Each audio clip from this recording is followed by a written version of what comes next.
Welcome to the Marvin Pierce Dog Teacher podcast, where we discuss various dog training topics to help you become the best leader for your dog. Marvin Pierce has over 20 years of experience with obedience training for dogs located in the Sherwood, Oregon area. Offering private lessons and group clinics, the dog teacher has been able to change the lives of dog owners by helping them develop and maintain an obedient dog. For more information, contact us at marvinpiercedogteacher.com.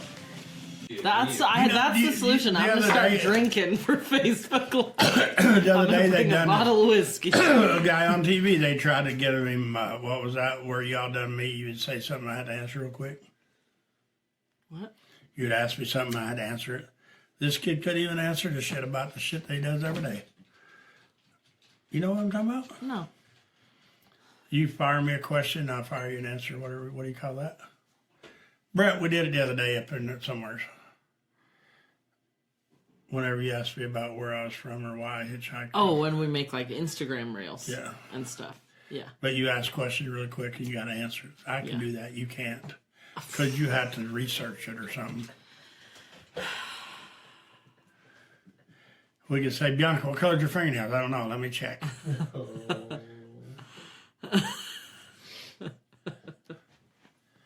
Oh, man.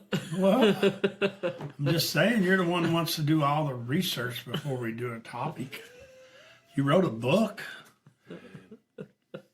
We're doing a podcast I just tonight. hope when we review this topic that everybody's like, man, I'm so thankful for the information that Bianca provided. They will. They always like the information you provide, supply, or whatever. Hugh Penland says it's called the lightning. Do you know what? Suzanne's going to get on there and be like, Bianca, that was great. Yeah, she will. She's sucking up. And then later she'll call me, Marvin, you done a really good job tonight putting up with Bianca. Be like, thanks. Yeah. Yeah. Hey, it sounded good. That's funny. Hey, what did Hugh say? Hugh said it's called the lightning round. Hey, Hugh, you're on here this week. He's been like, I think in Facebook jail or something. He couldn't get on our live. He couldn't find our page. Yeah, he probably has a little kid running around there and showed him how to do Brett it. was like, share Facebook Live with everyone except for Hugh. Yeah, right? There's 60 people on TikTok. Say hi. Hey, TikTok, we are reviewing resource guarding this evening. So you have, if you have some questions We're going to talk about dogs and resource guarding. Because we worked on that today with a dog, right? A young dog. Did we? Yeah. With the treats, remember? And a Oh, yeah, we did. See what I'm saying? Just saying. I'm thoughtfully Brett, that's probably your answering water my there. questions. Now you got 100 people from TikTok. Cool. All right. So, Hey, let's TikTok. talk about who we are and what we do. I'm Marvin Pierce with Marvin Pierce Dog Teacher, and I Yep. put up with Bianca, who trains with me every day and does a great job. We're like tickled to death to have her here to put up with me. And we do train. We do a lot of problem dogs. We're balance trainers. Yeah, a lot of shelter dogs that we help the shelter with, and people rescue from shelters or places on the side of the street, and they come here a lot. And we help start a lot of puppies, 8-10 weeks old. Mm-hmm. So We're primarily board and train. We do private lessons and a few other programs, but and you know, we primarily don't board do a and lot train. of private lessons. I've never been one for. I'm not really into the once a week lesson for 4 weeks. Mm-hmm. I never have been. Any training I've ever done, my cow dogs either, I've never done stuff like that. And not to say there's nothing wrong with it because it works for a lot of people, but we would rather do board and train, or like now we're doing 10 lessons in like 12 days or something. With day board and train. Yeah, where with you the don't kind of leave an the dog ornery overnight. problem dog. Not bad, he's just ornery. So, but that's what we do here in Sherwood, Oregon. And we do Facebook Live every week, TikTok. And answer questions about dog training. Yeah, I answer questions when people have problems. We've helped people all over the world, actually, with dogs. So it's fun to... We help a lot of really nice dogs, but we're primarily known for behavioral rehab dogs that dog fight, dogs that don't do well with people, dogs that drag people down on the leash, dogs that bark at everything, Dogs you can't catch. dogs that resource guard. So, a lot of dogs that you can't catch. yeah, a lot of dogs. And I think that one of the big things is for any of the stuff that we do is we do a lot of it in the country. We go into town and walk dogs too a lot. If it was me, I'd just stay in the country because it's a lot more fun out here. But we go to town with dogs because that's where a lot of people have a lot of problems with is in town. So Yeah, our training facility is on a ranch. We have and you know we lot have of probably room for 20 dogs to run. gates from the time you start into our kennels, and if you go all the way through all of our turnout pens and training pens and stuff, and we use those for our benefit because it's the same thing as going through the door in the house or out of the car, you know. So we always use them for training to teach dogs to walk with us, not drag us or run away. So, Brett, you got anything for us before we launch this? Give me a sec here. Yes, a couple. Okay, Finley said, is resource guarding the same as owning? Yeah, That's a question. it is, Kay. Hugh Pinland says it's working. And then Kay Finley says, when are we going clamming? maybe Monday. Maybe Monday, Kay. Leave your day open. Nobody knows. It's Bianca, the clamming expert. That's who we roll with. Brett don't have as good luck as Bianca, I don't think, but maybe I may be wrong. But no, I remember one time Brett went and got all of his, and I remember one time you went and didn't get all yours. I think you blamed it on somebody though. Yeah, that's the only time I have not gotten my limit. So, and she's been twice. I've been much more than twice. So Brett, you got anything? Hugh Pinlan said in-town walks. Oh, he wants to know if you started in-town walks. We have like Yes, a month I ago. posted one for yesterday, but I went at the wrong time. So we missed that one, and then we have another one next week. How do you do that? Marvin, I don't know. I put it on our calendar wrong. So Brett, you got anything else? Michael Poole says he's the Razor Clam Whisperer. Sure. Michael, have you ever gone clam digging and not gotten your limit? If he says no, or yes, if he says no, I'm going to be really upset. Nancy McCann says aloha from Kona. Hope everyone is doing Is well. Kona, Hawaii? Yeah. Hey, hello. You know, next time it's going to be hard for you to get this leave of absence. Yeah, we're probably not going to approve it. We're really missing you. Yeah. Especially if it's Hawaii. Your dog misses you too. He's like, man, where's my mom? Mm-hmm. And my dad, of course. So, you got anything else, Brett, before we launch this? Man, I messed up my ink pen. No. Doesn't matter. You don't prep with notes anyhow. I got notes here. It says diaper drive. What do you expect from your dog? Healers. I don't know why that's out here. Wine and Whiskers and the Pierce family ranch. I had things on my notes. Michael Poole says yes, the weather was too miserable, so I quit. Bianca feels better already, Michael. Yeah, I do. I've only gone one time and not gotten my limit. Twice. All right. So, Anyways. we're going to start this now, I guess, if we're ready, Brett. Okay, we're ready. So, Bianca, I guess it's on you. So I'm going to wing it. You got notes, so we'll let you start. Okay, so we are talking about resource guarding, and I'm going to cover what it is. Kay made a point, is it the same thing as possessing or owning something? Yes, if there's aggressive behavior, absolutely. A behavior where a dog asserts ownership over something, some examples that they might own: toys, bones, beds, food, water bowl, or even a human. You might see some things, some signs of resource guarding are growling, snarling, biting, lunging. Some dogs will just freeze and stand their ground over a food dish, over a person. So sudden stiffness, frantic eating sometimes is a sign of, it's not always, some dogs just eat fast and you can reach your hand in there and they'll back off. Like Roxy and Mari wouldn't eat me, but they eat really fast.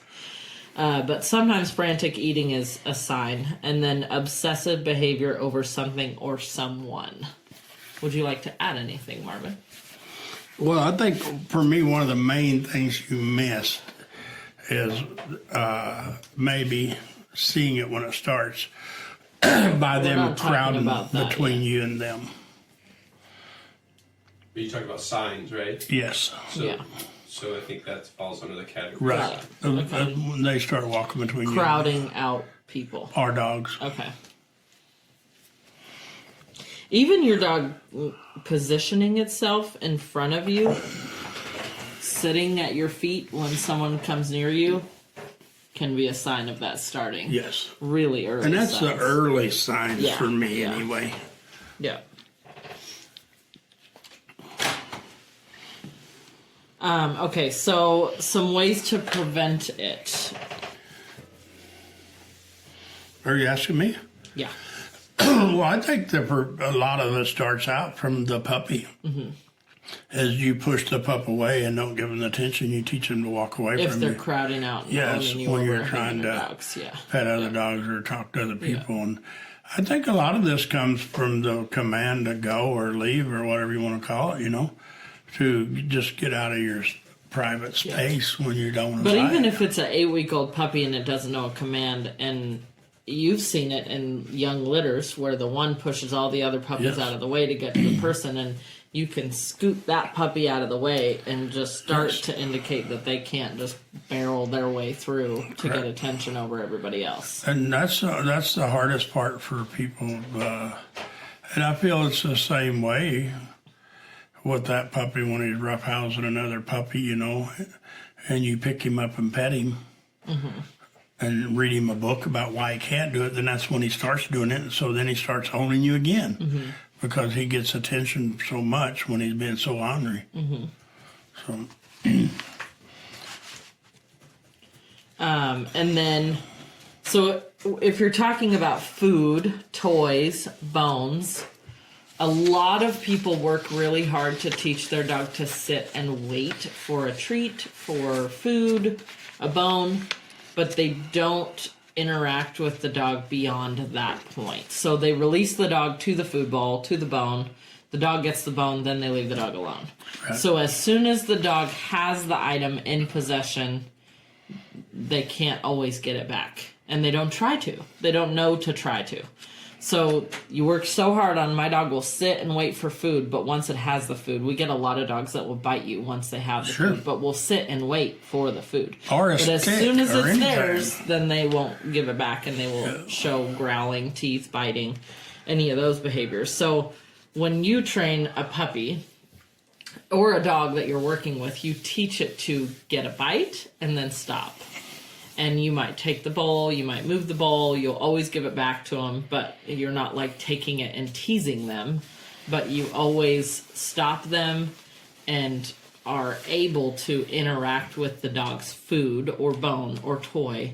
And sometimes if a dog is maybe dangerous, you don't just reach down there and grab the Never. I never. but if it's a puppy, Yes. you might tell it and take the bowl from it. But if it's a dog, you would send it. Yes, Make it but give I you think some that space. it goes back to preparing your dog for those situations. Right. By doing, like you said, if we get a dog that's really bone aggressive, stick or food or A whatever. dog, not a young. Yeah, well, a dog, but with the puppies, it's the same way for a lot of people because people get scared to death when that 12, 14, 16-week-old pup bites them. Right. And so I think that instead of them starting with that food issue, even if they have it, they should really start some real basic obedient training. Right. So they can move that dog away from things. And you can use a leash, I mean, we use a double leash a lot, with dogs like that have those kind of problems. And so I think that is the thing, whenever they start owning things, that you've got to really think about before you put yourself into them. Because we could be bit so many Yeah, you could simply times. put a leash on the dog and walk it away from the food and not have to reach down and and grab start it. there with it and just get it off and place it. Even the little puppies, teach them to get on their bed, and then let them off and have a bite. Like you said earlier, we do all the time with our dogs. Yeah. We walked our kennels, we say place your bed, our dogs get on it and we set their food bowl down. Yeah. And we can stop them. Yeah. And so I think that's one of the things that people really worked on a lot more rather than just putting their hands in a bowl, which is a good thing too. It is for a puppy. All these things are. And I mean, I remember back before the big curlicue slow feeders, whatever we call them, We just put big rocks in our dog bowls To eat and put dog food in it, and they had to work at it, slow them down a little bit, you know. But I've never been one to worry about that so much. I mean, if my dogs really got sick, I think we had Bodie here once that did that, and I would make him quit for a while just so he wouldn't eat so fast. But like you said, it's just that people let these dogs start owning things by not realizing they're doing it. And it's the same thing with your sticks, you know. Mm-hmm. You can use a leash to get your stick away from your dog too, or e-collar if you learn how to use e-collar. For sure. And even with the little puppies, you know, we wrestle with them to take it. And that's it why becomes a game of tug of war. Yeah. Or the worst thing I see people do, which I feel like if you Google how to fix resource guarding, I guarantee, I mean, I would put a money bet on it that the things that come up are trade for a higher value item. That's insane. It's like trading a thief. I know. It's like you stole my car, so I'm going to go buy you a BMW, and then if I give you this BMW, will you give me my car back? Yeah. And that's kind of what happens. It's totally impractical, and it if anything, I feel if done totally wrong, you could actually teach your dog to learn. Trade. If I take your shit, you'll give me better shit. It's bad, and it doesn't. We talk about this a lot. It doesn't address the problem. All you're doing is getting your thing back. You're not teaching the dog it was inappropriate for them to not give you something when you asked. You're saying it's allowed for you to say that's yours. Yes. So with the resource guarding, with the puppies, I still go back a lot of times, especially really young. And young pups will do it too. I mean, they'll try to protect their food from you, you know. Oh, yeah, Rebel bit me. Especially if they have a pack of puppies they have to fend off to get their share of food, you know. Then they'll translate that right over to you or me or whoever owns the dogs, you know. So they'll resource guard it. And I think for one thing for me is I've always had my dogs let me have the food, and then I'll let you, like you said, I'll let them have another bite and stop them have a bite and stuff like that. And so when it comes to the resource guarding, owning things, whatever you want to call it, it's just hard for people to just stop it without negotiating. I mean, I told somebody the other day, this shit's got to stop. Yeah. So now how are we going to do it? Yeah. That's bottom line. Yeah. How? It's going to happen. And I don't think that, like you said, I never would trade. I'm not trading my dog something for something. I mean, it's just going to be taught that it don't own stuff. Okay, so what do you got now? Okay, so I have some thoughts on the training levels of resource guarding, and then safety. Training levels? Yeah, so like I taught our dogs that the cats like have priority over their food dish because I don't have the space to have 4 dog kennels and feed them all in dog kennels, and they need to eat and respect each other, and I don't recommend anyone do that. Right. But I wanted them to respect the cats, so when the cats came over, they were e-collar trained, and I taught them to leave the food bowl when the cat comes over. The dogs are e-collar trained, not the train the cats. Yeah, so I taught the dogs to leave the food bowl when the cats come over, and the dogs make a choice, and I have enough time to make the cat get out of the food bowl and give the dog its food back and not have a dead cat. I don't recommend people go and practice that with their cats or their children. Like, if you have little kids running around and you want your dog to be good around food, then you practice teaching your dog that you were a leader and it has to respect humans, but you don't practice having your kids stick their hands in the bowl. Right. Not a good idea. Yes, and I always try to tell people that, you know, the safety of the kids and older people, you know, that can't really fend for themselves. Right. You got to respect those people. And like you said, the trauma of even if a 10-week-old puppy bit a 4-year-old, that's traumatizing. Yeah, you can't unsee that, even more. though it was not the puppy's fault, not the kid's fault. It's really hard for you to continue the relationship with that dog and that child without worrying and being on edge about things. So you should always, if you have the space to do it, and especially if you have more than one animal or kids around, feed your dog in a crate. For sure. I mean, or in a kennel. And I've got 4 dogs, and well, I would just for fun of it, but I would feed them all out on the floor together like you do. Yeah. But I might have to a little train them because I don't do it. You know, one of them might go try to steal the other one's food, but Yeah. But you wouldn't have a bloodbath over no, it. I'm certain I could stop at any time because I could stop any of my dogs from eating anytime. Yeah. Yeah. So Yep. And then another safety protocol. Some people have dogs that really have an inconsistent eating schedule, and talk to your vet. I don't think that they die if they miss one meal. I would not leave food sitting out all day. A couple reasons.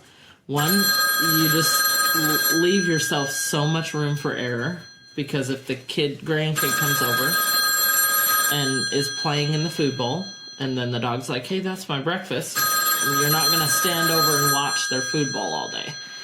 Yes. Second reason is that it's really that much easier for the dog to learn, I'm going to guard that corner kitchen area where you feed me and my food bowl is, rather than just feeding them, putting the food bowl up. Yes, for sure. And that's what's hard for people, because people have it in their mind their dog needs food out there all day. Mm-hmm. And I don't ever agree with it. I think they don't, because it's like, if I have food in front of me all day, I will snack all day and then I won't eat a real meal. But if I don't have food in front of me all day, I'll probably finish my dinner. Yeah. So. Yeah, I totally agree. That's my touch on safety protocols. Do you have anything to add of being safe around practicing, training, resource guarding? Well, I think for me, and it's hard for people. Don't just take bones out of dogs' mouths. Yeah, it's hard for people to grasp. If you drop a piece of food, your dog shouldn't be getting it. Right. But if they do, well, then you've got to go back to the training. You can't just rip it out of their mouth. No, I mean, it happened today. A dog got a treat that we were training with. It's like, I don't care. It's its treat. It's fine. You know, but I got another treat, and we're going to try it again. Right. To teach this dog not to own. I call it a dog thief, you know. It steals everything. It steals ropes, toys, treats, food. I mean, you can have nothing. And that dog didn't even want the ball, the rope, no. the treat. It just wanted to take things. It just wanted to steal owner. shit. Yeah. And we showed him that, because after we were done, it didn't want the teddy bear. It didn't even want the treats. It would eat the treats, but you really had to talk it into eating the treats. And it didn't want to steal anything, you know. It didn't want to own anything, whatever you want to call it. So for me, we really won a lot with that dog today. Her pup is, 12 months old or something. But that's the thing people don't do is, and they'll get a big treat to train on it, you know, and not break it up into little pieces like we did. Mm-hmm. So if the puppy or dog gets it, they eat the whole thing instead of just giving it pieces. And all you do is training it that it doesn't own nothing until you give it to it. And so, okay, what next? If you're training on a puppy or a young dog or an older dog and you see this as a problem, if you don't have experience or confidence to handle the situation, if a dog growls over someone or something, you darn sure shouldn't just ignore it and avoid those situations. You should seek a professional trainer and try and address those behaviors. If it's a puppy, it's so easy to fix. So easy.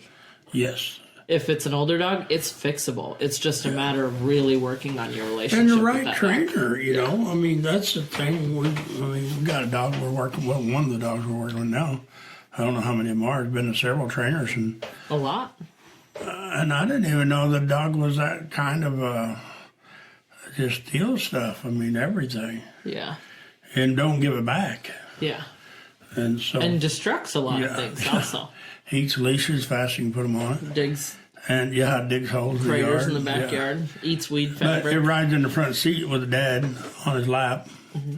So I think for me it goes back to if you're training with a trainer or your neighbor or whoever, and you're not getting the results you need, you know, if your dog's still guarding, protecting, stealing, whatever you want to call it, and get a different trainer. I think if you're working with any trainer that's not talking about what the human is doing, get a different trainer. Yeah. Okay, I got some questions for you. Okay. Lauren Smalley asks, resource guarding, or wants you to talk about resource guarding a crate or bed against another dog. We are fresh out of board and train. Should her e-collar be on throughout the day, and we use that for corrections when she growls? They're out of board and train here. Tink. Tink? Well, I'd like to come and work with Tink, but for me, I go back to, like, if you have a place, you place your dog, and another dog tries to come by there, I'm going to correct that dog, Tink, and I'm going to run Tink off this place. It's like, no, you don't own that place no more. I'm Out of the kennel, out of the crate, Yeah. out of the whatever. Yeah. Or if she's just in a crate, which she did that here at first. She wanted to try to eat dogs walk by her kennels. By the time we were done, hell, she didn't care who walked by her kennel. She was good with it. But just usually you call her on and just tell her no, in that crate. And it for safety, I'd shut the door on it, and just tell her no, and make her lay down and relax in that crate.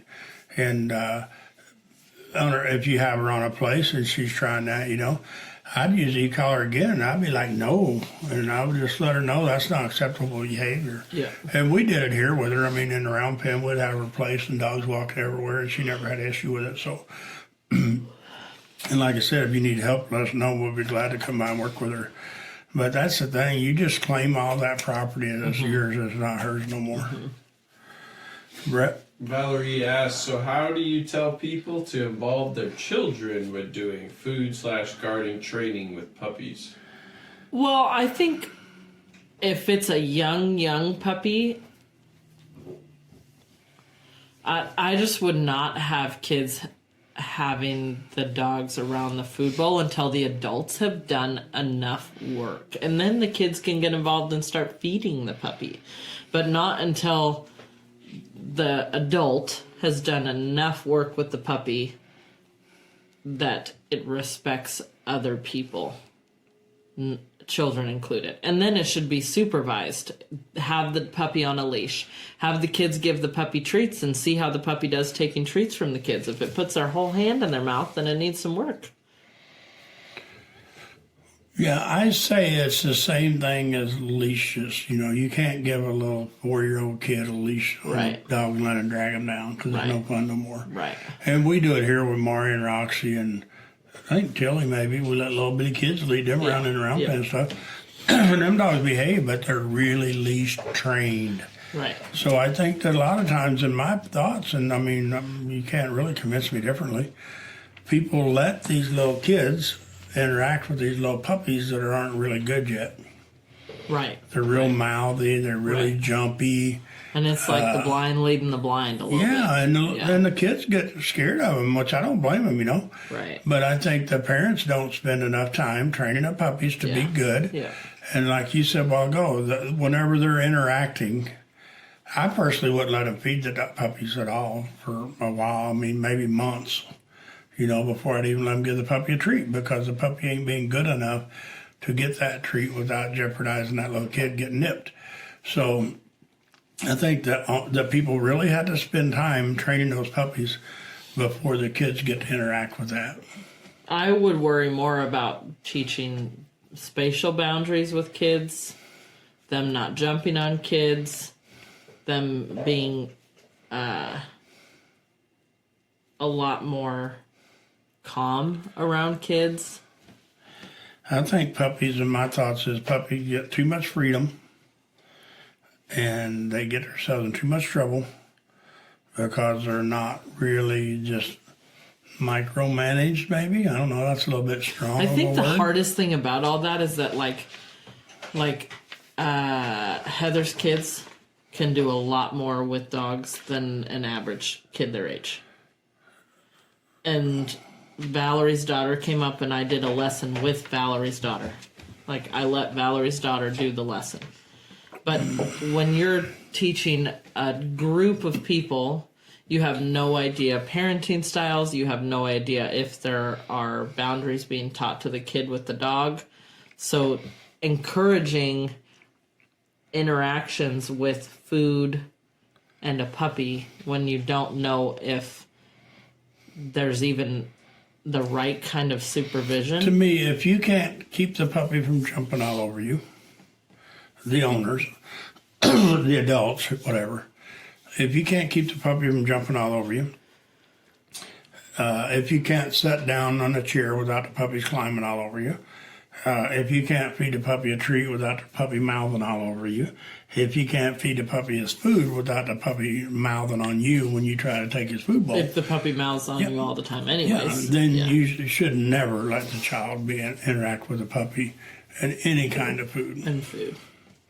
So hopefully that got your questions out. And if you weren't on earlier, what Marvin was addressing is the trauma of having, even if it's a young puppy, if it nips at the kid, then the people the parents will lock in on that dog is not very good with kids and food, rather than this was too soon to try and do. The little red heeler was that way. He bit the little kid on the leg, and she didn't want nothing to do with him. Now he's her best buddy. Yeah. She even done part of the lesson with us the other day. And the mom was pretty worried about her. Because it just, we fixed that problem, and it was a year-old pup or whatever. Yeah. So, Brett, what else you got? Valerie said it's not micromanaging a puppy. It's having a schedule. They thrive on a schedule, and without one, it's chaos. Exactly. Yeah, the same difference, I think. You still got to have a schedule, I called it micromanaging, but to me it's the same thing. The pup does this, whatever, Micromanaging can be a good thing. Well, it's just a routine. I mean, to keep your kids safe and your puppy. Yeah. Because it's hard. It's hard on people like, not me so much. Well, it really bothers me, but when somebody calls us and says their little kid got bit by their puppy or their dog, it bothers me. Right. Because I feel that, something wasn't done to prevent it, and maybe it's because they may have been to us and training, and it went home and still happened. I'm not saying it can't happen to anyone, but it's just hard whenever you let a kid get involved with a puppy too quickly. I don't feel there's nothing really to gain from it. People buy puppies for their little kids to have a buddy to hang out and grow up with without really putting enough homework into the puppy to get it safe for the kid so the kid can go have that fun. Yeah. So and a lot of the, really tedious stuff you have to do with a puppy, like all the structure and rules with the puppy, is so you don't have to micromanage them later, so that they know. And for me, the kids don't pretty much what the rules are. They don't need. I don't feel that the little kids need involved in that much when they're starting, And I think some people, and it's different. I mean, it doesn't matter how someone feels about it, but you take country kids like Ranch Manager with a puppy, and some little kid that lives in town and never goes and gets dirty and never falls off a stack of hay, and stuff like that. It's a lot different when one of these puppies nip Ranch Manager than it does if it nips one of those kids that's not lived the same kind of lifestyle. And it's the same thing for me living here, and you throw me in downtown New York or something and tell me, you'll be all right. It's like, bullshit, I am not comfortable here. I want to get the hell out of here. And so it's kind of that way with kids too. So I think when it comes to kids and puppies, it depends on the kids a lot. So not saying go let your kid play with the puppy because he went to farm one day to hang out. So everybody, most of the kids that are taking home a puppy have never been around dogs. They don't have a lot of even desensitization to being around dogs. So a puppy jumps on them and they're like, whoa, overwhelmed. And it don't matter what the pup is. I mean, if it's a Rottweiler or a Beagle or whatever. So Brett, you got anything else?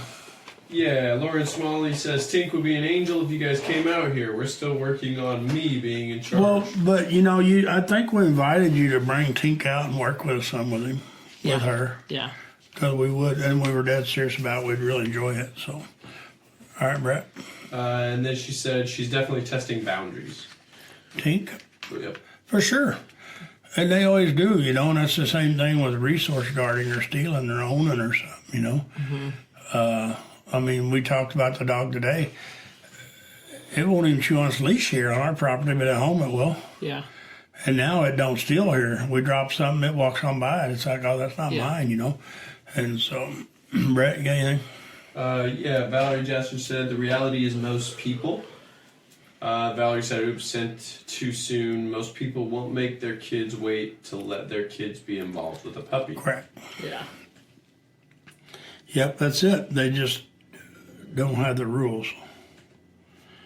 That's it. We're all caught up right All right, Bianca, where you at on this? That's all I've got for now. So let's talk about some of the... Well, did you talk about how to stop it with an older dog that does it? No, we haven't talked at all about the older dogs. I was just getting ready to. Okay. So I'm going to wing mine. I didn't make my notes like the note making Bianca here. But, you know, it is so different whenever you have dogs that resource guard or own things. And,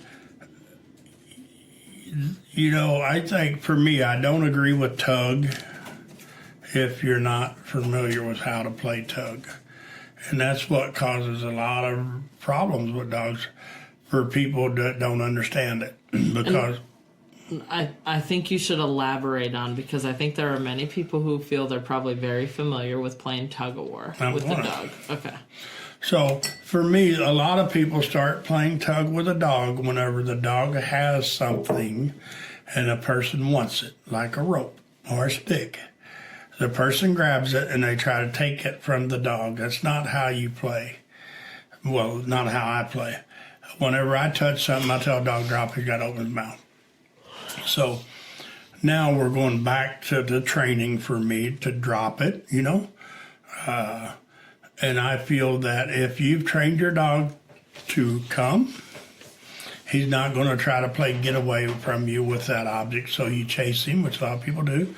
And that's where the games start, and that's where sometimes the dog will even bark at you after that, because you'll try to catch him when he don't have something in his mouth, and he'll woof at you.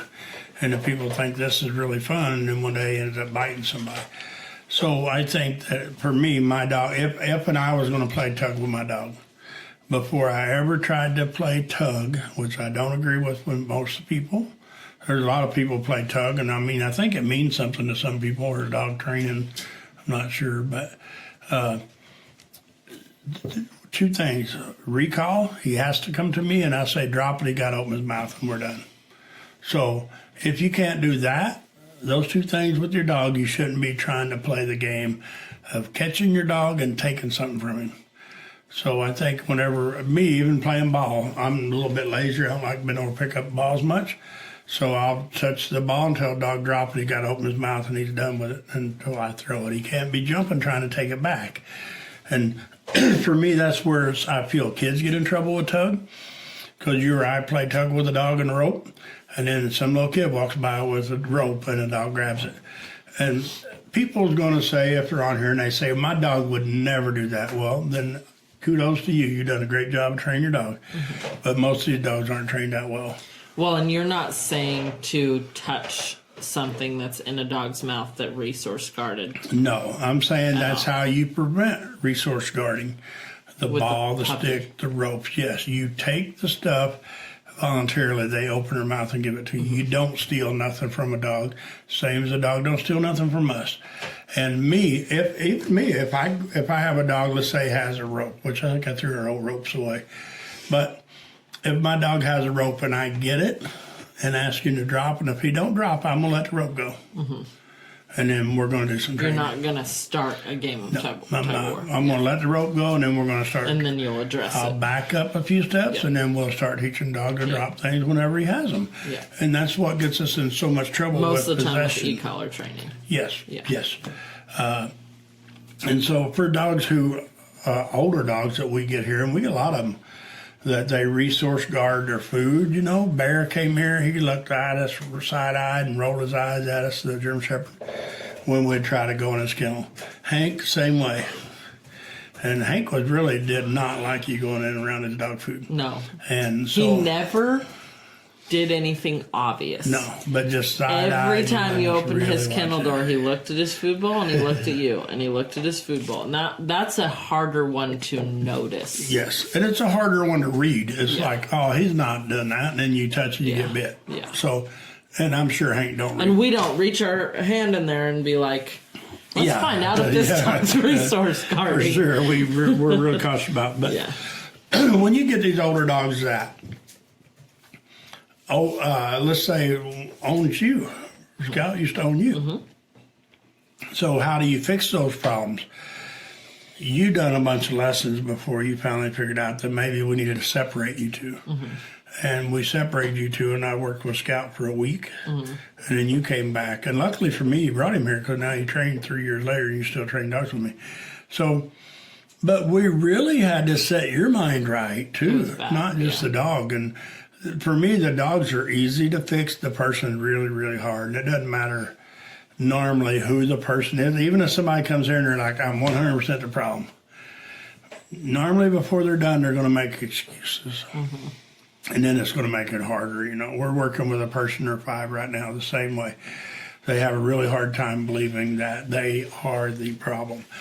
And Bianca told somebody yesterday or whatever that we didn't, or we just sprinkle, I don't know, whatever dust, miracle dust or something on our property. So when dogs come here, they're just good now.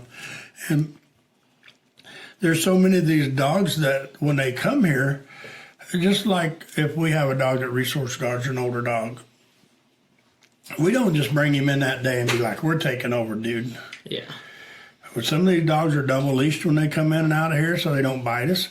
We start training on them. We start putting manners on them. We get respect from them. We respect them. Everybody's on the same page. This is wrong. This is right. Yeah. And then we move into that. Same thing with dogs. You can't trim their toenails. They own their toenails. You're like, "You ain't touch my toenails or I'm going to bite you." Yeah, exactly. And so we train on them for a week or two, sometimes a day before they go home before we trim their toenails, you know. But we still have to go backwards in the training and just get good obedience. Walk, heel, sit, stay, come, stuff like that. And then sometimes we don't even get the tennis ball out for 2 weeks or 2.5 weeks If they're from the time really they bad come. with the ball, Yeah. we don't just start with the ball ever. No, and I mean, that's the hardest thing is for people sometimes is you wake up one day and you're like, "Shit, my dog owns me now. He don't want nobody around me. Don't want no dogs around me. Don't want nothing around me." And you're like, "What do I do?"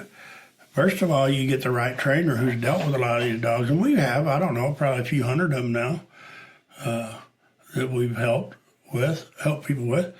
But you really got to have your shit together or somebody get hurt. Right. Yeah, you can't just go in there and be like, "I think I'm just going to address my dog that's resource guarded food for 3 years. I'm going to take his food bowl away." You might also lose your arm. Yeah, so you've always got to be cautious and don't do what we talk about. And we say that all the time on here. Just because we say it doesn't mean you go do it. Always have professional helping you. Some things that you could start with if your dog resource guard is, do they pull on a leash? Yeah. Do they come when you call them? Do they respect you hardly at all? Do they stay off your couch? Yeah. Do they get on your couch? You know, right Do now they get affection all the time whenever they demand it? we got somebody that's keeping their dogs off the furniture and the dining room tables. They turn them upside down, right?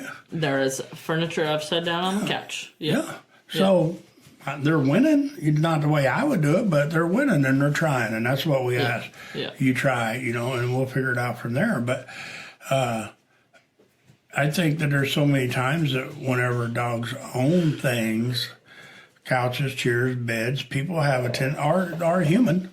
People have a tendency to shy away from that problem. They keep hoping that one day they'll wake up and they'll be gone, but it's not gone until you really address it. And the confidence is you know, it's really hard. It's hard to build your own confidence up when you have a dog that's bit someone or tries a dog fight or you're always on edge because people can't walk up to you because your dog's going to bite them. And now, I mean, well, if it's a good person, you can take Scout anywhere, not worry about him. Yeah. If it's some hoodlum, and then you got to use a little cautious because Scout might not like them because they don't have good intention. But it's pretty amazing for me how dogs like Scout can cipher those people out. Yeah. You know, Yeah. and then he don't run and bite them. No. He's like, just stay the hell away from my mom and we'll be okay. Yeah. He's not saying stay away from my property no more. Stay away from my mom. And so that's the hardest thing for people to understand. They think that they're guarding you, but they're not. Whenever they won't let your own husband, wife, brother, or sister come up and give you a hug and say hi without getting bit. That's not protecting you. That's Well, and if you hug your kids and your dog crowds in between you two, that's where it starts. Yeah. Or your kids start screaming. Yeah. You know, I remember days when people laugh about when people go to say something to their kid and the kid starts screaming, the dog comes running. That's not good, you know. So, Brett, you got anything? Yeah, Suzanne's here. Suzanne says, shoot, I forgot it was Wednesday, Facebook Live. Let's start over. Hey, Suzanne, it was too much I needed start over. backup in the beginning, I Suzanne. needed my help. Valerie Jesser says, so what do you do if an older dog is actively resource guarding, like growling, won't let you have the bone? How do you stop/direct it, then call Marvin Pierce Dog Teacher on speed dial? Well, to me, for people's safety, I go back to if you have a dog that's 2, 3, 4, 5, 8, 10 years old, you've raised him, her, you've let her establish that pecking order in your house, you better get some help. Yeah, absolutely. Let it carry the bone to Marvin's place. If that happens, it's a 911 emergency if you want things to change. If you want to stop. Yeah. And I never encourage, Valerie, someone who has let this happen, just stop it. No, I would not try and get the bone. I wouldn't even argue just with the keep dog. everyone in the house safe. And I am fully aware that it's unacceptable, and I agree with that it's unacceptable behavior for a dog to do that. But it's also so unfair to put a dog under pressure in that environment. Well, it's so bad. It's unfair to try and take the bone away from the dog that doesn't. It evidently does not fully respect The people reason it's that with. I feel that it's so bad to try to take that bone from that dog is you're the one, they're the one, Right. whoever is the one who has let that dog get in that pecking order in your house. Right. And with dogs, a lot of people I don't even think understand, but in a dog pack, wolves, coyotes, somebody kills somebody to take over pack leader. Right. And it's not fair at all for the dog to be put in the situation Letting it to where he own has to things. bite you Yeah. because you're taking his property that you've That you've never let it own. established the pecking order. Yeah. So for me, if you've had those situations, call us, I mean, we've got more and more vets now having people to call us to get help. Yeah. We've got dog trainers sending us dogs. Some of them I don't even know. They send us dogs to help people with because they're out of their league or whatever, or they're smarter men, They don't want to get bit. desire to work with those Yeah, dogs. and I mean, a lot of times, you've been here 3 years, right? Pretty much. And you train dogs, I mean, at least probably average 6 days a week. I mean, most of the time it's 7 days because you'll even come in on your day off a lot of times for a minute or two and help me. And you're still nowhere, I don't feel as comfortable as I am. No. And so, but you look at how comfortable you are and how many situations now compared to even 6 months ago. It's huge the difference you are now. But then you look at 3 years ago until now, it's like, holy Not even crap. the same person, yeah. Yeah, and so you can't just, and I don't care who you are, you can't go down to Walmart and get certified and be a dog trainer like we are. Right. But yeah, for owners in the home, you can't Google what to do if your dog growled at you Resource over a bone garden, 'cause you're not gonna find win it. safely or really address the behavior. I'm not going to put it on Facebook, what I do, because how long would it take me? It's not even how long would it take you. It's so different for each dog. Yeah, and each owner, Yeah. And most of the time, if your dog will resource guard, there's so much more to address. Yeah. That's why it's a 911 emergency. If your dog is comfortable baring teeth, growling, biting, lunging, snarling over something or someone, a couch, chair, it a is person, food. urgent Yeah, you need to get some help. for the people to have a professional evaluate their situation. But make sure it's the right one, For sure. Yeah. I mean, we get dogs that come here that's been to 2 or 3 different trainers, and they've told them they can never be fixed. And we just had one here recently. We always have a dog in our board and train program that has been through a trainer. Yeah, and we had one here recently. It's not They that people talked don't about try. how bad the dog was. And I'm like, well, where is he? And they're like, well, you're handling him. I'm like, not this dog. He's not that bad. But, I think that sometimes we had a dog here a while back that would always snarl his lip and show his teeth. Bogey? Huh? No, it was one that was in training here recently.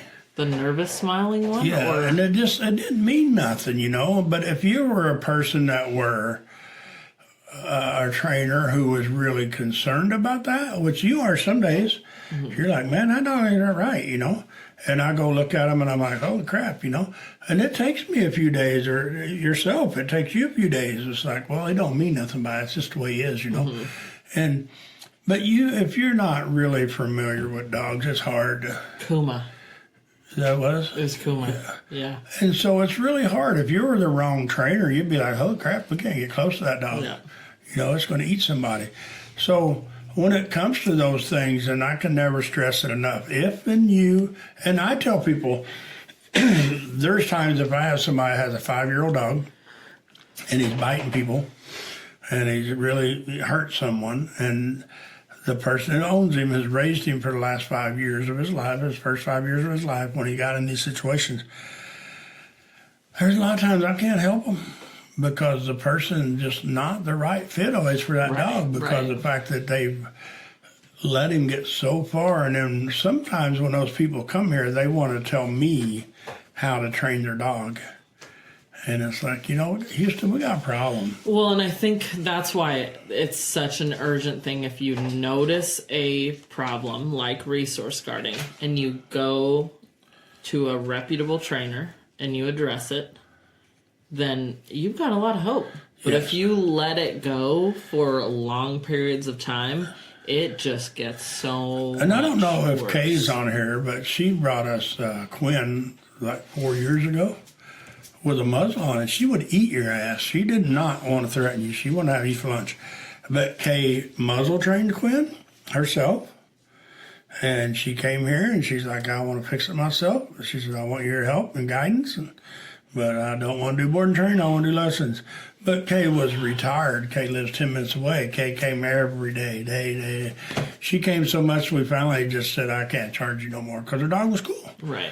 And people could walk in Kay's house now and her dog don't have a muzzle on her. Her dog don't eat people. I would not recommend you try to slap Kay. Or, a dog would eat you. But if you're respectful about it, that dog is cool. But Kay put in so much time and effort.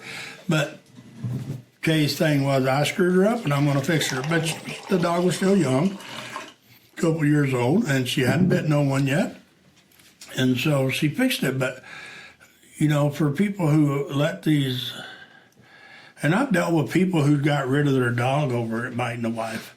The dog was so bad, it was a Dotson. It was so bad the wife and the husband couldn't even sleep in the same bedroom no more because the dog owned the guy and would not let the wife around. It bit the wife. She had to go get sewed up. They got rid of the dog over it, and then they ended up getting divorced over it. So, I mean, you name it, I've seen it, you know, with the dog business. There's so many different scenarios and things that happen. But if you let your dog own things, a couch, chair, you know, a dog bone, a frisbee, a ball, whatever it is, I mean, you need to really get some professional help and try to fix it. Brett, you got anything? No, we don't. So back to the resource guarding things. There's so many people that have dogs that resource guard the back seats of their cars. And the back, now everybody's got SUVs, so they put a cage across the back and have the dog in the back, you know. And the dog owns those areas. And I mean, that's, to me, it's no different The than whole vehicle, yeah, not no different than owning a bone or something. So I think a lot of times that all goes back to the basic training also. You know, get your dog to heel, get your dog to come to you every time you call, get your dog sick, get your dog to lay down. I mean, it's just the same old thing, same old thing, same old thing. All of these problems that we have here, we go back to the basics of teaching recall. But it's not just that. It's not just going back to the basics and teaching obedience. No, but that's what we do to start. Right. We start with respect. Yes. Yeah. And to me, you're not going to start with teaching a dog to heel. You're going to stop them from pulling on your leash. yes, and the whole thing, it goes right back to the bare root start.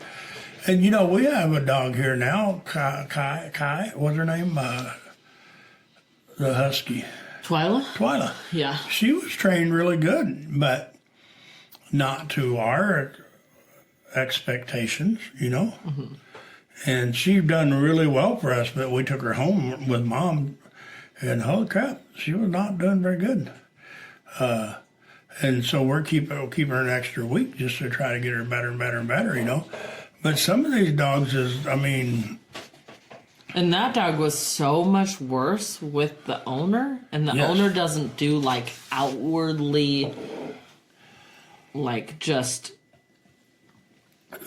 wildly unruly things with the dog. She understands healing her. She understands to a degree, but the dog a lot of the obedience stuff. But the dog's behavior was just astronomically different with the and owner. it still wasn't bad. I mean, to me, it was better. No, than most dogs, it wasn't bad. Yeah, it wasn't great like it should be. It's the amount of time and effort that she's put in it, we put in, other trainers have put in it. And is it the dog? No, it's not dog. It's human error. The dog doesn't help. The type of dog doesn't help. But totally is human error, but it's a high drive husky that doesn't just need to learn how to lay down. It has to learn to like actually relax its eyeballs. Yeah. So Brett, Nancy Buchanan says Kay is the living proof of success with determination. That it is the for sure. truth. And there's not a whole lot of those cases that come through here, you know.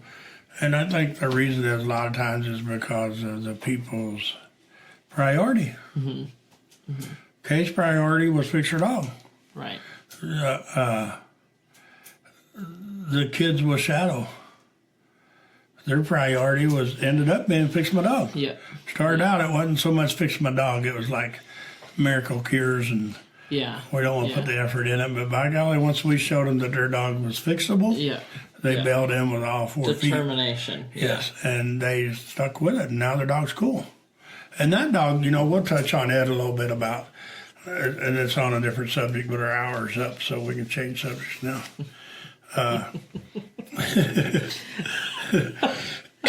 That dog came here, and it didn't have a owning problem. And no, it didn't resource guard, and it didn't possess the people. But it could not live without the people in its sight. Separation anxiety. Yeah. And so that was kind of different. Normally when you have separation anxiety, you have some kind of ownership. Yeah, the dog that they described, I fully expected for it to own them, but it didn't really care And where it they would were just at. puke and crap Just all didn't over want them to be awake. a kennel. When you put it in there and walked out of its sight, it was bad. I mean, it was a week of that. But when they took the dog home, the dog done really good, and then they had a bad day, and they 911'd us, you know. But then the next day they called it back. They worked through it on their own. Yeah, they did. They worked through it and got it. But it's determination and not excuses. No. They didn't come here with a bucket load of excuses. They come here, and at first they weren't. They didn't really think. Enough. Well, they didn't really think we could fix it. That's true. But they wanted to try. Yeah. And once they seen that we could, they're like, man, they bailed in it and they rode with it. And so now it's just fun to see the difference in them. But the resource guarding is the same difference. If your dog is resource guarding a human or an item and you train it out of them, you know, they're good with it. I mean, like I told the lady today with the dog, I call that dog a freaking thief. And I said the difference is with the dog is if you have a dog who's a thief that steals bones and treats and toys and everything, ropes and everything, shoes and socks, you can train it to quit that. You know, and I just don't want my dog to have a sheltered life because I wasn't willing to. But the time, money, and effort in it. Yeah. That's what it is. And find the right trainer, guys. If you find a trainer that just ain't getting your results you want, shop around. Come call us. You know, it's like Marvin Pierce Dog Teacher. Ask us, you know, look it up. And I mean, I think people sometimes don't dig deep enough to find what they need for help. Right, yeah. They just, person they call. The first thing that comes up on the internet. Yeah. Which says, don't tell your dog no and trade things out. Yeah, if you got to give your dog a treat. Get a higher value reward for the thing that's stolen. For me, in my world, if you got to give a dog a treat or trade him, there's something wrong. Yeah. Brett, got anything? Nope. We don't have anyone else. All right. So, are we ready to bail, Brett? Are you good here? I think so. My only suggestion would be to go back over what you talked about, like your 3 key points, which was catch your dog with recall, right? Yeah. They drop it and give it to you, so following directions, obedience. and then do not start a game with your dog. That was kind of the 3 points. Well, recall, drop it, and leave it. They got to leave it. They can't drop it and grab it, Yeah. And for me, always a loose leash. If you don't have a loose leash on your dog, you talked about it earlier, when you start all this, you got to get a loose leash before you can get a heel. Yeah. And so those are really the big items for me. And if you're not getting there, shop around. I mean, you watch our videos, you see us walking loose leash, and to me, loose leash does not mean your dog got to be in a heel. We've seen you with several videos with 3 or 4 or 5 or 6 dogs out walking on trails with all your leashes with loose and dogs are in front of you. So it's not a fact that your dog does have to heel all the time, but your dog needs to learn how to heel when asked. Right. That's the biggest thing. People don't understand. They think that just because your dog has to learn to heel, that he always has to heel. It's not true. Yeah. He has to have a loose leash, and he has to recall anytime you call him, no exceptions. And that will generally help you in a situation where your dog begins to your puppy begins to resource guard. If you have some respect in those other areas, it will help you. It doesn't mean that that's solved, but those areas definitely are a damn good start. And I think that when it comes to resource guarding, it's like you said earlier, sometimes with the young dogs, is you leave the food there all the time and they feel they got to guard it, make sure something don't start stealing it. And maybe feed puppies too many treats. Yeah. That's definitely something. Last thing is maybe wine and whiskers. Oh, yeah, thanks everybody who showed up Yeah. there. I spent a lot of money, didn't get nothing, but met some cool people, met some people there we already knew. It was a fun event. Yeah, I had a great turnout. Yeah. Next year, hopefully we can figure out a little bit of things to do different with them. I don't know who won our 3 weeks board and train. I don't either. They Haven't haven't heard from them contacted yet. us yet, but it was a great turnout. I mean, everybody had fun. Brett, you took a zillion pictures and some videos, and so that was a lot of fun. And it was just a nice, relaxing night for everybody, in our groups anyway. I think everybody, we had 2 full tables, like 16 people or so there, and I think everybody had a good time. So, yeah, we just want to thank everybody who donated, bought. Thanks, Ken, for coming to the rescue. Yeah. Saved the day. Yeah. JC Islas just chimed in and asked how much are the costs for some classes. I don't know if they've Our been able- group clinic that is coming up, if you qualify for it, you can email the office, is $200 for new clients. I believe that's But we got to kind of meet their what dogs, it is. right? Yeah, correct. Because we don't like somebody to come in with a dog that's wanting to fight or bite or resource guard you. Well, we But- don't necessarily need to meet your dog. We want to know some details. Yeah. We might want to meet your dog. But the lessons are between $100 and $200 for a consultation meet and greet. So we can meet the owner of the dog and go over what we think they need, and they can tell us what they think they need, and they can tell us what they're doing, and so we can kind of go from there and pick out what's the best program. Yeah. All right. Well, thanks everybody. Good job, Bianca, Brett. Good job, Marvin. Yeah, thanks, Bianca. I think we had a great time with it, and hopefully people learned something from it. So, thanks everybody that chimed in. Thanks for listening to the Marvin Pierce Dog Teacher podcast. If you found this information helpful, we suggest following even more of our dog training tips and resources on YouTube, TikTok, Instagram, and Facebook. Just search Marvin Pierce Dog Teacher.